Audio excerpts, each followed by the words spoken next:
Selamat siang Bapak. Siang. Oke, perkenalkan saya Stephen Mike dan rekan Saya saya. Alia. Kami perwakilan dari mahasiswa UCK di sini untuk menyelesaikan tugas budaya bangsa. Ya, tentang kearifan lokal. Kami ada beberapa pertanyaan nih Pak, untuk Bapak. Bagi Bapak sendiri, batik itu apa sih Pak? Itu aja, Mike. Masih banyak. Dulu. Satu dulu. Iya. Pertanyaan ini cuma tik itu dulu. Gitu. Ya, itu dulu. Baik, terima kasih. Ini cocoknya kan jadi cucu ya. Ya, Cucu boleh. saya udah gede-gede jadi. Terima kasih cucu-cucu opa ya yang cantik-cantik, yang ganteng atas kunjungannya ke workshop batik Putri Sangga Buana. Intinya untuk kita mengingat kembali warisan budaya batik ya. Jadi ARC satu punya warisan budaya batik tradisional gitu ya. Ya. Ya, nah, oleh sebab itu warisan budaya batik kita disebut heritage. Heritage itu adalah warisan budaya yang hukumnya wajib dilestarikan dari satu generasi. Seperti obrolan terdahulu gitu ya, kita sempat ngobrol, kamu mungkin udah paham juga, udah menangkap apa yang Opa sampaikan, lalu disambung hari ini prakteknya. Dari praktek itu kan bisa merasakan ya, bahwa warisan budaya batik ini memang wajib dan harus kita lestarikan. Seperti yang Opa sampaikan di awal bahwa sudah lama sekali warisan batik tradisional ini terlupakan ya. Sehingga orang itu asal melihat kain motifnya batik itu pasti dibilangnya batik, padahal ada kategorinya. UNESCO sendiri menggarisbawahi itu. Yang disebut batik itu adalah yang prosesnya pada saat pembuatan motif menggunakan media malam batik, baik itu diterakkannya melalui canting cap atau canting tulis, itu batik tradisional. Di luar dari itu masuknya ke dalam kategori kain bermotif batik. Oleh sebab itu ya mungkin kalau dibilang berawal dari ketersinggungan sombong kali ya sombong amat gitu nih. Tapi kenyataannya seperti itu. Kenapa?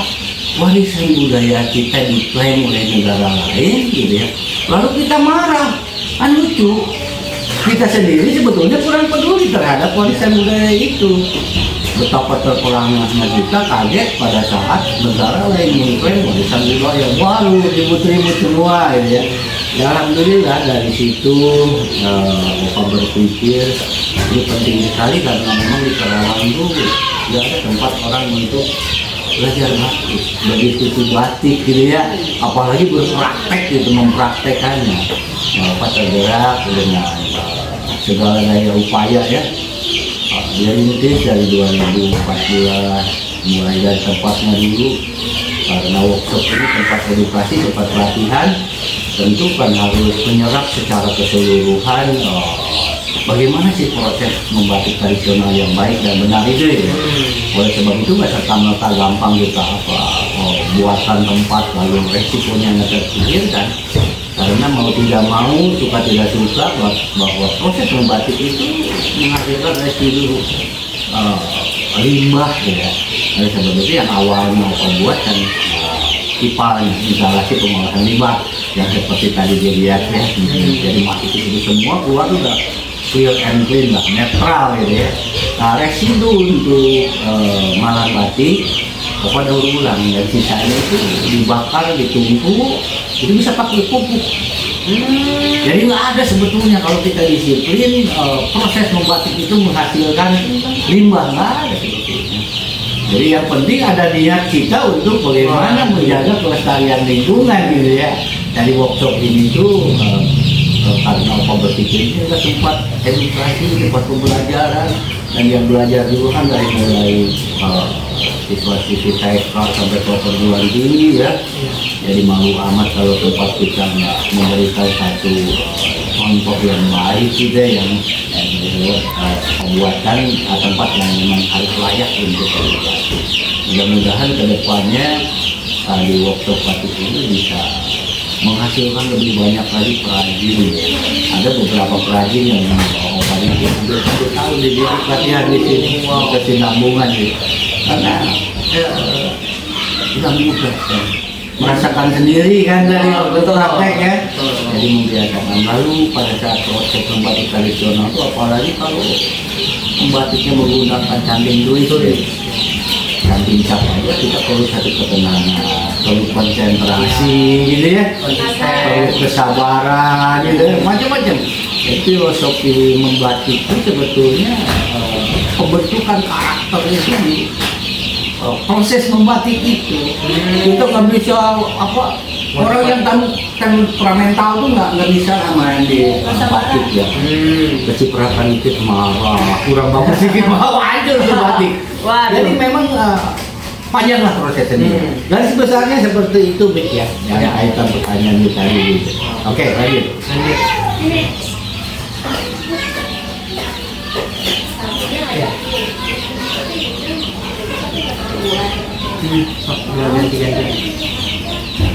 Kalau untuk metode itu apa yang membedakan tadi yang ucap terus yang tulis ya? Itu bedanya apa? Ya, Dari prosesnya gitu. kalau metode ya jelas ya, dari alat aja juga beda ya.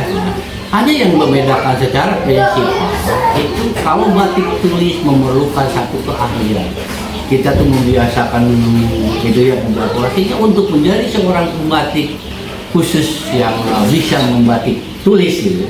Proses belajarnya lebih panjang daripada yang dipraktekkan tadi, Mike. Kalau batik cap tuh tinggal bagaimana kita mencari insting ya, menyesuaikan supaya cantingan cap kita itu ketebalannya sama gitu ya. Jadi nggak ada tebal tipis, itu kan perlu membiasakan diri.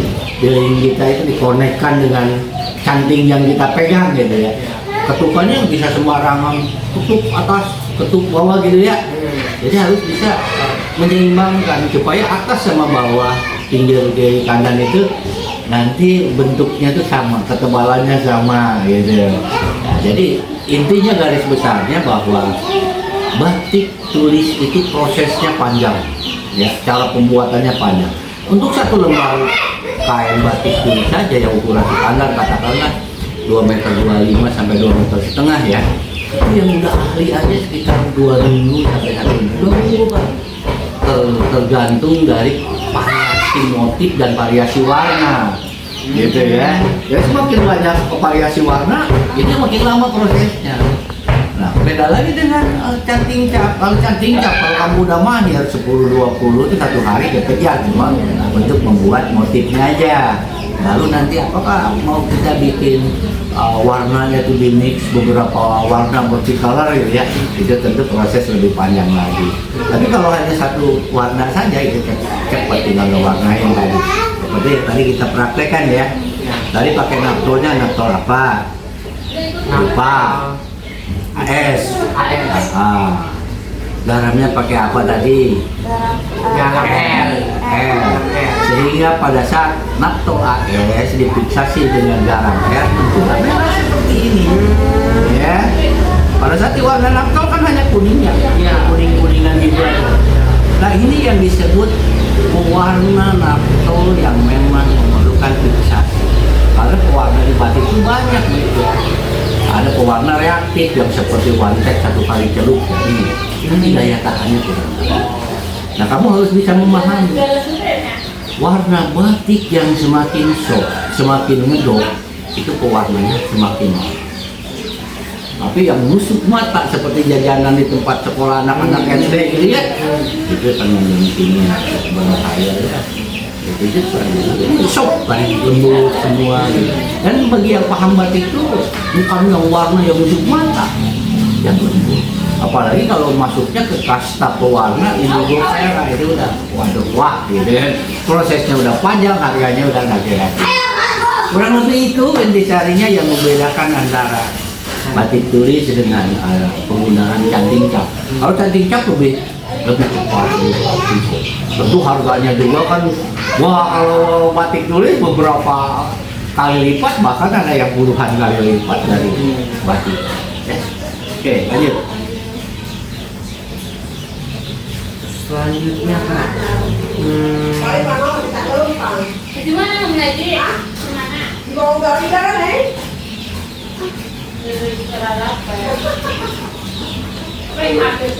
Tentang satu hal sih, kenapa batik dari tiap daerah itu beda-beda Pak? Ya. Padahal kita kan masih satu Indonesia gitu. Ya, Tapi kenapa setiap daerah itu punya motif batik yang beda-beda? betul. Kembali ke esensi awal bahwa batik itu adalah warisan budaya. Masing-masing kota, masing-masing kabupaten tentu punya kearifan lokal yang berbeda, punya budaya yang berbeda. Karena seperti yang Opa sampaikan kemarin-kemarin ya, bahwa kalau kita membeli selembar kain batik itu bukan hanya membeli selembar kain esensinya, tapi kita membeli proses atau menghargai proses dan membeli filosofi di balik dari motif batik itu. Jadi harus punya ciri khas, gitu ya. Seperti Pekalongan yang disebut kota batik sekarang. Ada yang kamu kalau lihat batik seperti huruf S begini ya, itu namanya parang. Parang itu kamu tahu nggak Pak? Yang kayak golok itu. Ombak. Ombak. Parang itu ombak. Jadi digambarin lah sama dia seperti bentuk. Gitu. Itu pengertian parang itu adalah ombak itu filosofinya adalah semangat yang tiada henti, dinamis, bergerak terus. Kamu kalau ingin pintar, ingin sukses jadi mahasiswa, ya bergerak terus, bergaul seluas-luasnya. Cari gerak buku kamu, baca tuh buku, buka tuh HP, cari ilmu pengetahuan, bergerak terus. Kamu nggak bergerak ya, nyantai orangnya ya. Baik, susah untuk majunya gitu ya. Jadi intinya kenapa harus berbeda?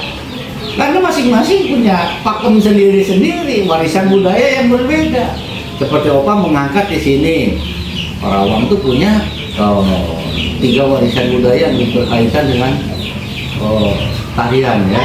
Ada topeng banjer, ada dompet, ada jaipongan, gitu ya. Itu Opa bikin motif batik. Lalu Karawang terkenal dari semenjak Opa SD itu ada. Sampai sekarang masih bahwa Karawang itu adalah lumbung pangan nasional, kota padi. Makanya Opa buatkan motif-motif padi sama padi gendang itu menggambarkan bahwa Karawang itu lumbung pangan. Gendangnya itu adalah instrumen musik, alat musik yang merupakan rohnya penari gitu kan ya. Nah, jadi kita sambungkan gitu. Jadi beda-beda dengan kabupaten lain karena kulturnya juga berbeda, adat istiadat berbeda. Nah ada juga batik yang umum dipakai oleh keseluruhan pembatik di Indonesia. Itu seperti motif tumpal. Asal nanti kamu ketemu motif batik yang mengerucut ke atas bentuknya kayak segitiga ini ya, itu namanya tumpal. Motif tumpal itu melambangkan ketuhanan yang Maha Esa. Dari lebar kakinya gitu ya, mengerucut ke atas hanya satu tunggal. Ketuhanan yang Maha Esa. Itu umum, semua pembatik itu buat. Karena di batik itu walaupun misalnya ada yang sebagian motif yang udah dipatenkan, itu seiring waktu bukan berarti expired, tapi menjadi milik seluruh bangsa Indonesia ini. Siapapun boleh membuat itu. Ya, oke paham ya. Apalagi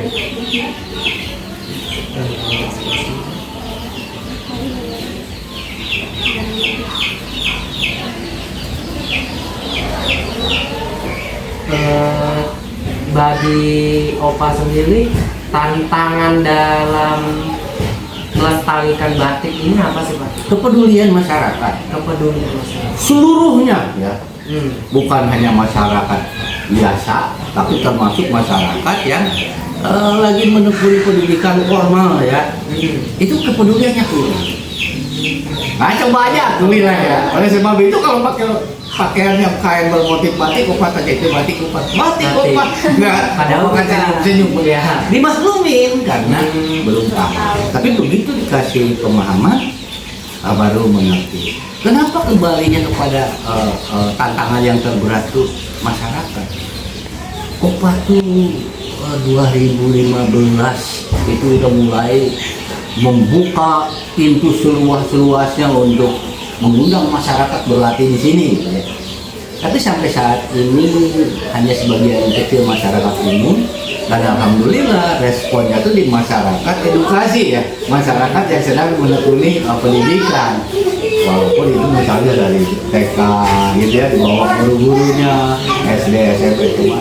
Yang lebih membanggakan lagi adalah para mahasiswa itu sangat tertarik untuk membuat skripsi, tesis yang berkaitan dengan warisan budaya. Tapi tetap sampai saat ini Opa nggak puas atau belum puas.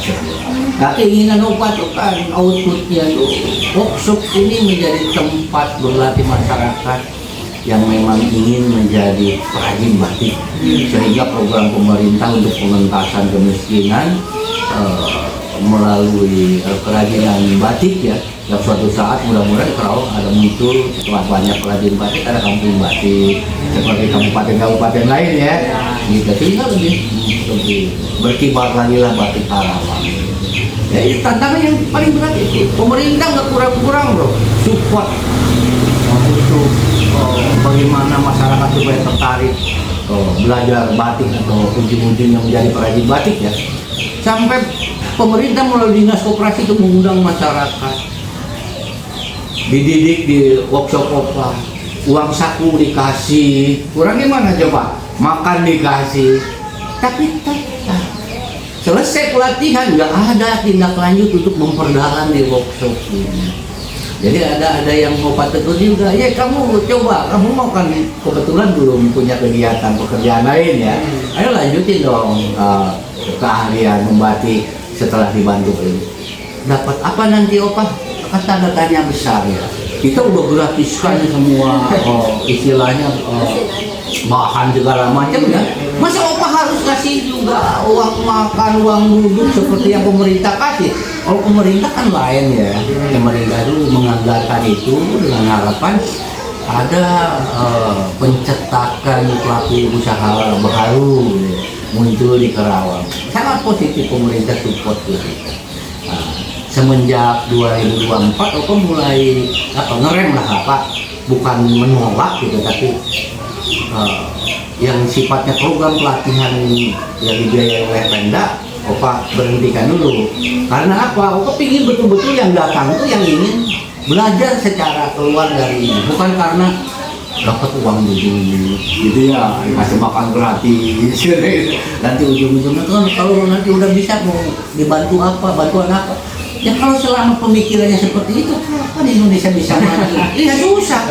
Mentalnya mental tangan terbuka kayak begini gitu kan ya, kayak ujung-ujungnya ya boleh dilatih tapi kita dapat apa, ilmu tuh nggak dia seolah-olah nggak dapat apa-apa gitu. Paling utama tuh adalah pengetahuannya, ilmunya. Yang lain-lainnya itu kan lah itu sunat tuh gitu. Wajibnya tuh ilmunya gitu. Jadi terbalik. Itu yang jadi tantangan terberat. Tantangan kedua, geografis Karawang. Ya, yang merubah mindset pola berpikir masyarakat Karawang. Kenapa? Karawang ini kawasan industri terbesar di Asia Tenggara. Sehingga orang pada saat di bangku SLT aja otaknya tuh kalau udah lulus nanti masuk ke PT nggak ada jiwa entrepreneurship-nya itu. Saya nanti kalau lulus SMA mau kuliah sambil saya berwirausaha gitu misalnya, ya nggak usah batik saja lah, jadi syukur-syukur misalnya batik gitu ya. Coba kurang gimana sekarang dengan teknologi yang begitu terbuka gitu ya, kamu sambil kuliah aja kan bisa sambil jualan apa aja kira-kira. Kamu punya keahlian gitu kan, keahlian itu kan bisa kamu komersialkan ya. Jadi kembali lagi kepada niat kita itu, jangan mental yang ujung-ujungnya dari mulai muda ingin berpikir praktis, tua dikit ujung-ujungnya nanti udah agak dewasa yang pikiran ada di sini itu cuma bansos doang. Kapan maju kalau model begitu ya nggak? Ya iya, kalau otak bansos udah ke laut aja bagi Opa gitu. Ya ngopi sekecil apapun penghasilan kita, tapi itu adalah buah pikiran dan karya kita. Itu yang mahal. Karena penghasilan itu relatif besar kecilnya itu tergantung dari bagaimana kita bisa mensyukuri. Ya, kecil aja kalau kita bisa mensyukuri bermanfaat itu. Tapi kalau besar kita nggak bisa mensyukuri itu wajar. Nah, kayak tadi.